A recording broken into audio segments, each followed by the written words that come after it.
What's up, you guys? So my wife shows me this incredible video of this man of science and his transition from atheism into following Christ. So this man gives his background, he gives his credentials, he is very well spoken, he sounds very knowledgeable about his field that he is in. So what people aren't really going to be able to say about this guy is that he is just some gullible person that foolishly fell into Christianity. Also, the pattern I begin to see is that when somebody chooses to follow Christ, when they make that decision and start following Christ, they lose all credibility of what they were doing before that happened. People look at me today and think that I have no idea what it was like to live in the pleasures of sin. Like, I was very proficient at getting myself into bad situations because of the desires of my flesh. I think people look at me today and mistakenly believe that I just read the Bible and was like, yeah, that seems like a good way to live. I think I'm gonna change my entire life and the entire way I grew up living. And it's a lot easier to explain that to somebody than they think. Because all you have to do is think about, what do you enjoy doing? That was me times 10. So I didn't just wake up one day and think, you know what, I'm gonna change my entire life, all the way down to the music I grew up listening to my entire life and the message that was putting inside of me. There was a time and a place for my testimony, and I will make a video sharing that with everybody, because I was born again and I was sanctified in a way that was not of my doing. But right now, I want to put the focus on this brilliant man of science and his journey from atheism into Christianity. So let's check it out. Hey guys, welcome to Capturing Christianity. I am Cameron Bertuzzi, and I am here today with Dr. Cy Garte. Welcome to the show. You've been on the channel before, but I have. Yeah, so here you're today with us in person, and I'm so excited to meet you. Well, so today we're talking about your journey from atheism all the way to Christianity, and there's a whole lot that's happened in between, you know, back when you were an atheist and now that you're a Christian. We'll talk about all the steps that kind of led there, some of the science that because your background is in, what is it, biochemistry.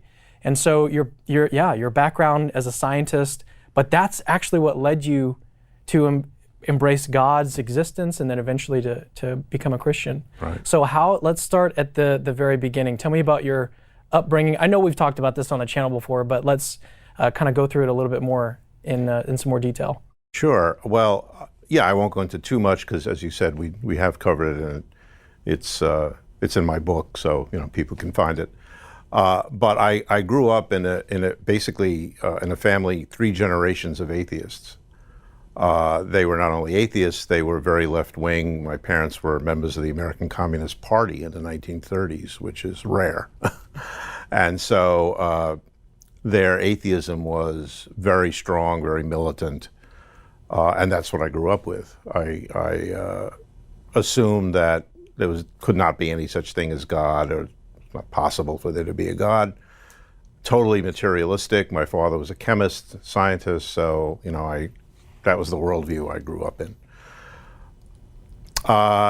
And also the same worldview I had when I went to college, where I started studying chemistry, chip off the old block. And when you're a chemistry major, you also have to learn some physics. So I was learning things about quantum mechanics and things in physics that seemed a little strange to me, but I didn't really worry about it too much. And then eventually I decided I really wanted to study life. And rather than be a biologist, I wanted to study the chemistry of life. So I went into biochemistry, where I got my PhD. And what happened was that even in college, as a young man, I began to feel there was something missing in my life. And I later realized it was some sense of spirituality, which I think is very important for all people. But I found that, whatever that you want to call that, in science at first. I was thinking, well, the science is great because it gives you a real sense of purpose, a real sense of doing something good in the world, and it's true, so it's great. But there was one catch, which was that what I was learning in science didn't jibe with the materialistic worldview. And I couldn't have said it that way. I just felt it. For example, in graduate school, I learned about the process by which proteins are made in cells. And that's a very complex process that involves a tremendous amount of biomolecules interacting with each other, and the complexity is just incredible. And I remember feeling like a chill going down my spine. It was like, this is amazing. How did this get here? And it was something that I couldn't answer. Later, of course, like most biologists, I just came up with the answer, which is evolution. Evolution does everything. But when at that time, I kind of left things as it was and as they were, and I just started wondering about really whether science was really the only way to find any truth. And I pretty soon I rejected that, as many people have. I was not yet ready to believe in God, and that took a lot of other steps. It required me to kind of break down my resistance to the idea, which I was born with, and it's kind of hard to reject all of that. But eventually, I did. And then, were there any external factors that were helping to open you up? Yes, to God? Absolutely. I was brought to a church by a friend. And this was still when you were an atheist? Oh, yeah. And I was, well, maybe by then I was a little agnostic. Okay. I wasn't really sure. So you got to the point of agnostic all on your own? That was all on my own, and that was due to the science I was learning. Because the science I was learning did not support a strict atheism. It did not support strict materialism. Okay. And that comes from quantum theory, and it comes from the observer effect and all sorts of things in physics, but it also came from what I was learning in biochemistry and about how life works. Right. It just seemed that saying evolution explains everything in life was too glib. It was too easy. It didn't seem to me to be enough. That's interesting because I've heard a lot of scientists, even like Peter Atkins, will say that God is like a lazy explanation.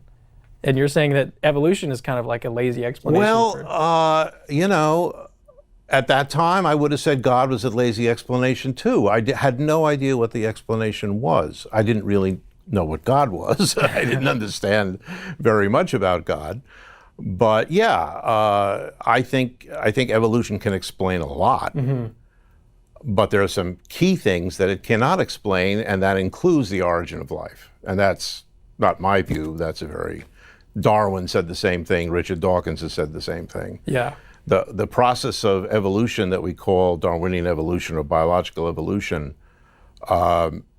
doesn't deal with the origin of life at all. I just want to stop and quickly emphasize real quick for all the non-believers or anybody that is just interested in this at all, that there is zero scientific evidence of the origins of life, of how life came into existence from matter. Zero. There's no evidence. Anybody that says they do, they're lying.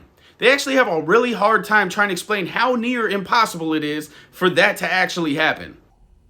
So, and I'll get into that a little more, I think. But the external factors that helped me were, as I said, going to a church for the first time and seeing something that I absolutely didn't expect. I thought that when you walked into a church, the first thing that would happen is the priest or the pastor would start yelling at you, telling you that you're sinful and, you're going to go to hell. Where did you get that impression from? Well, that's the impression I got growing up, that... From who, though? Who did... Well, maybe it was a different time, but... It was a different time, but it was also...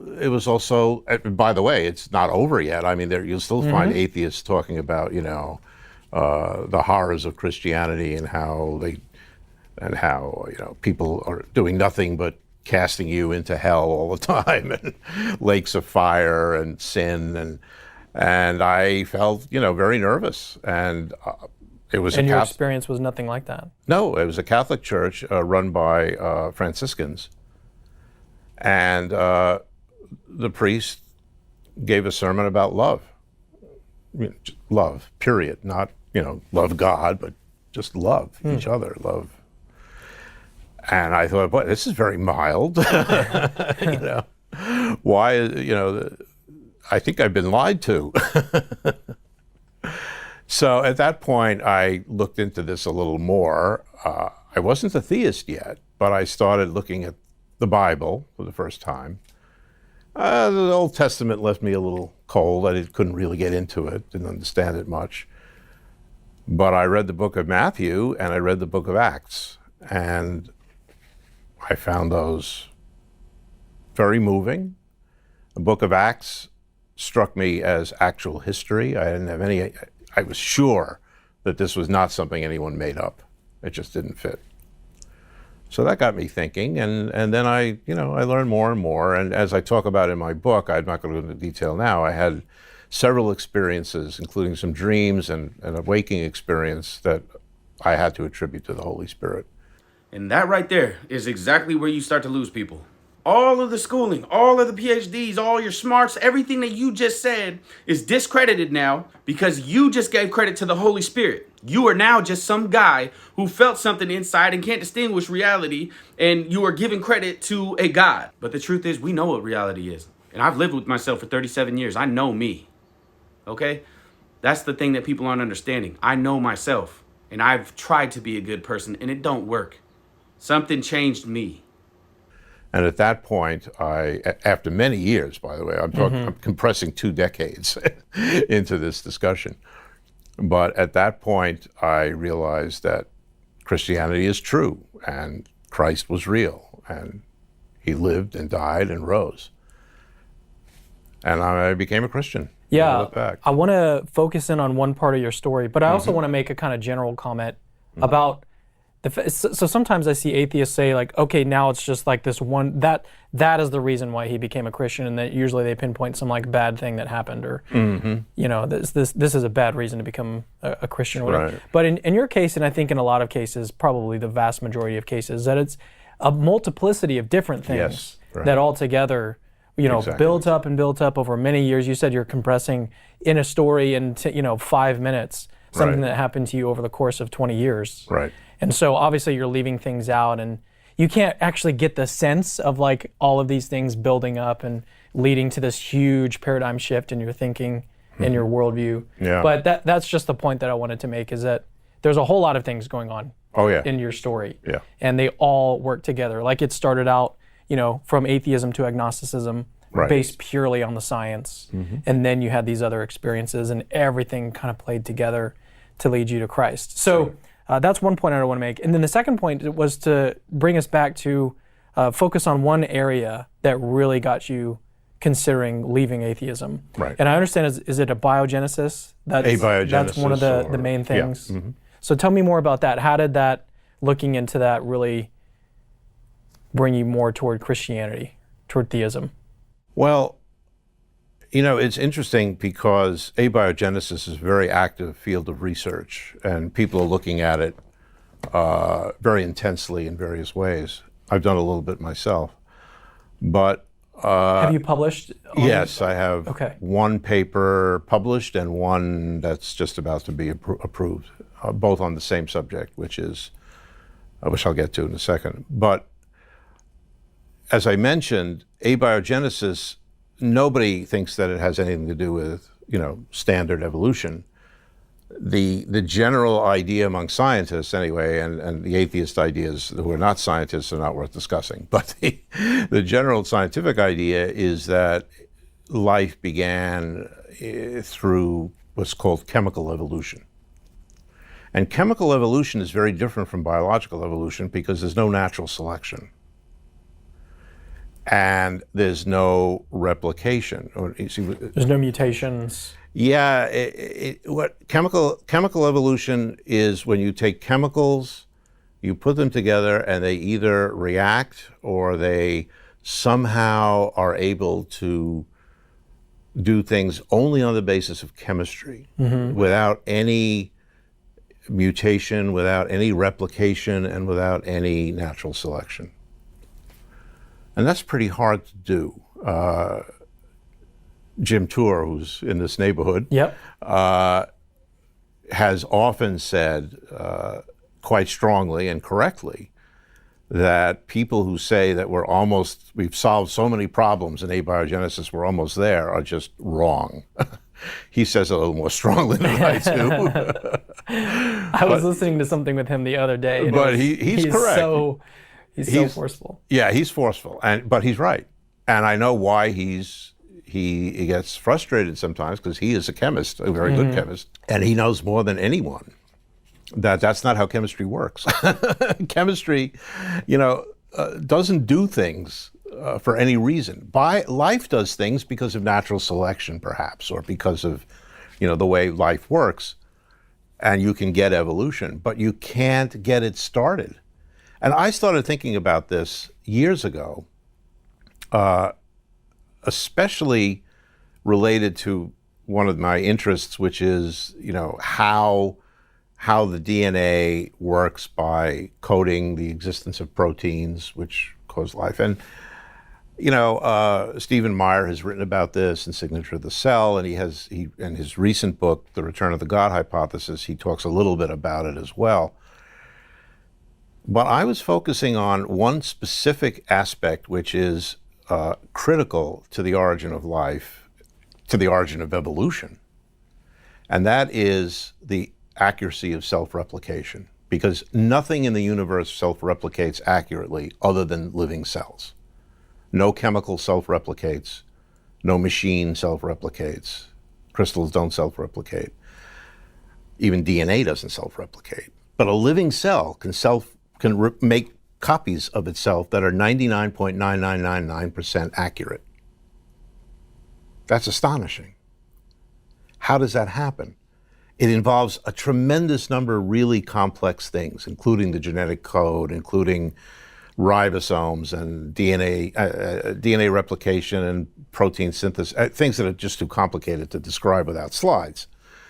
Or without a semester of... Without a semester of biology, yeah, or chemistry or whatever. A quick point that I want to make. Nobody is saying to stop doing research or stop doing science, okay? What we are saying is, why are we not including all the theories? Nobody has the answer for sure, but intelligent life coming from an intelligent being, that seems very logical to me, and also to every 10-year-old in the world, okay? So if you have to have self-replication in order to have evolution, how do you get all this? How did that self-replication get there? Yeah. It couldn't have evolved because there's no evolution. And that's what I've been studying and what I published on recently. The fact that, in fact, as I assumed, using various models that I'm not going to get into, that there are thresholds. And if you don't start out with a cell that already is pretty good at accurate self-replication, you can't do it. You'll never get living cells, and you'll never get evolution going. And as I say, that's been published in a theoretical journal. Okay. So you've got to get the cell first in order to get it up and going and get any evolution. Right. But then to get to that point, to get to the first cell, you need just too many things? Is that kind of the idea? Yeah, you need too many things that are too difficult to explain through only chemical evolution. So what is the current scientific consensus? Is that what's the current scientific consensus about abiogenesis? It depends who you talk to. If you talk to people who are not working in the field, many of them will say, "Oh yeah, we're getting there. We've made a lot of progress. We know that amino acids, were in meteors, so they probably, developed or formed in the primeval Earth. We know that nucleotides can make long polymers with RNA." Yeah, that's all true, but the people who are actually the leaders in this field, know the details, and the details are exactly what Jim Tour says. It doesn't happen. You don't get long polymers, you get short polymers. You don't get self-replication, you get annealing, you get junk rather than good stuff. That's what they know. And frankly, I think many of them are getting discouraged. It looks like not a lot of progress has been made. In fact, very little. And the numbers of problems just keep expanding. So the alternative that you arrived at was what? Well, so I didn't know. What I thought there's something missing, and this was how this affected my journey to faith was that it helped break down this absolute certainty that everything is explainable by materialistic science. Okay. But I didn't know what the answer was. Right. Once I became a believer and I started thinking, well, God is the creator of the universe, But I also said, not just the universe, he's also the creator of life and the creator of human beings, all of which are not explainable by any other means. So, but how? See, that's my question. Because knowing that God did something, to me, is not enough. I want to know a little more details. I don't know if anyone can ever learn that or understand that, because we don't know how God works, obviously. But I want to keep looking at it, and I want to keep, investigating various hypotheses. I don't think we should stop doing scientific research on the issue, but I think we need to be open, and it may be that biology is at the same place that physics was before Einstein came up with relativity. They were kind of stuck. Mm-hmm. They had solved everything except this nasty thing called light, which nobody could understand. And when Einstein solved light through relativity, it changed physics forever. And it turned out physics was nowhere near complete. And now we're in a position where, we have a huge amount of more knowledge, which makes the physical picture of the universe totally different than we originally thought. And I think biology is in exactly the same place right now. We need to expand our tools. We need to include new concepts into our studies of biology. And I'm not only the only one saying this, there are even some non-theists who are saying this. And one of those concepts may be teleology, purpose. Perhaps we need to put purpose back into scientific equations, which has been taken out of ever since Darwin. The whole idea of evolution is it's blind, right? The blind watchmaker. It has no direction, no purpose. Well, the direction we know is wrong. Simon Conway Morris has shown that there is a direction in evolution through his amazing studies on the Burgess Shale and other things. He has shown that there are constraints.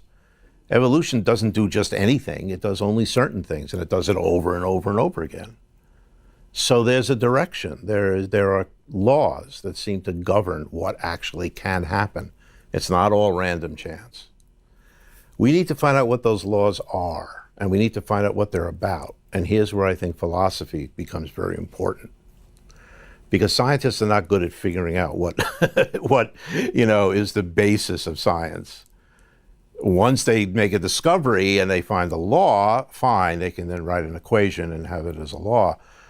But oftentimes, it takes some thought and some new approaches. I mean, Einstein had to use a whole different mathematical approach to get where he got. I think we're going to need to do the same thing. And I think that what we will find is that those new approaches, including something like teleology, are going to point even more than they do now to a divine being, a divine designer. So I want to kind of get an overview of your journey. So you encountered these different things in science, and let's just get a quick summary of those. So abiogenesis, quantum mechanics, was there anything else that really stuck out? Well, the fine-tuning argument. Fine-tuning argument, okay. Really, I learned about that later, but yes, that was definitely another So those piece. were some of the was there anything else scientifically that? Well, there's actually a lot of other things there. Some of them are not very well known, but just the idea that there's a lot in physics that is not known and is very surprising, and physicists themselves, some of them, are getting a little nervous because it looks like the CERN, for example, the CERN collider has not given the results that people are hoping for. A lot of theories have been thrown out. I can't go into details because I'm not a physicist, and this is just from what I'm reading. So, and there are other parts of biology that are incredibly suggestive of something way beyond anything we can understand, including consciousness, including human behavior. I mean, the idea that evolution, Darwinian evolution by natural selection, explains why we have morality, or explains why we're creative, or we love music. That's just nonsense. That's not even scientific. Those are stories, okay? So what makes us human? What does it mean to be in the image of God? Well, we have a sense, right? Everybody has a sense that human beings are not just animals who are smart. Some people deny that, and I have never, even as an atheist, I never went along with that view. I always knew that human beings were somehow special, very special. I didn't know why, I didn't know where it came from, but now I think I do. So then that was kind of a summary of the science that kind of led you toward theism. But then what was like, I know you mentioned like there were several different experiences that you had at church and dreams and everything. What was one that really stuck out to you that really contributed to your eventual accepting Christianity as true? Well, I can tell you about one of the dreams, which there were two main ones that I believe involved intercession from the Spirit. Were you, at this time, like really investigating? Okay. Were you reading scripture a lot? Were you praying at all? The first one, I wasn't even thinking about Christianity or belief. I was an agnostic. I didn't know what was going on. Okay. And I didn't understand the dream at all when I had it. And it was a very frightening dream because I don't like heights. And I was hanging from the edge of a cliff, terrified. I didn't know what to do. And I couldn't climb up. I was holding on with my hands. And I screamed out, "Help, help." I didn't know who I was calling to. I just said, "Help, help." And I heard a voice say, "Just let go." And I said, What? I fall down. And the voice said, "Just let go." So I finally said, well, okay. So I let go. And the moment I let go, the entire landscape turned 90 degrees. And instead of hanging from a cliff, I was lying on the ground. And there was a man whose voice I had heard standing there. That was the man who said, "Just let go." I woke up and I was like, whoa, what was that? I didn't know what he meant by "just let go." I didn't know who it was. And then eventually, of course, I found out that, of course, the man was Jesus Christ, and what I had to let go of was all the baggage that was in my life that was preventing me, absolutely blocking me from even considering the idea of a God.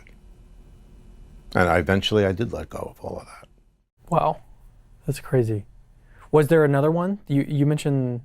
The other one was later, and the other one was I was already thinking about maybe believing in something. I don't remember exactly where I was, but what I do know is I had never been to a church yet, other than that one Catholic church. I might have been there already, but I had never... What were they wearing, the Franciscans? Were they like brown robes? Yeah. That freaked me out a little bit. Wasn't that cool, though? It was kind of cool. It was cool. They were very cool people. They were really nice. The little rope? Yeah, little rope. Yeah, I thought that was weird. Did they like shave their heads? I don't remember that. They might have. Yeah, I don't remember. Catholics, man, Catholics. Yeah, well. So that's another story. Yeah. So tell me about the experience. So I had not yet read the gospel. That's definite. So I had a dream that I was walking around a garden trying to get in, a walled garden. And I couldn't get in. It was very steep walls, and I kept trying to climb up, and I found vines and little things, but I couldn't get to the top. And I got really frustrated, and I kept going around. And then I saw a man, and he said, "What's the matter with you?" And I said, I want to get in, and I can't climb over. He said, "Well, then use the door. There it is."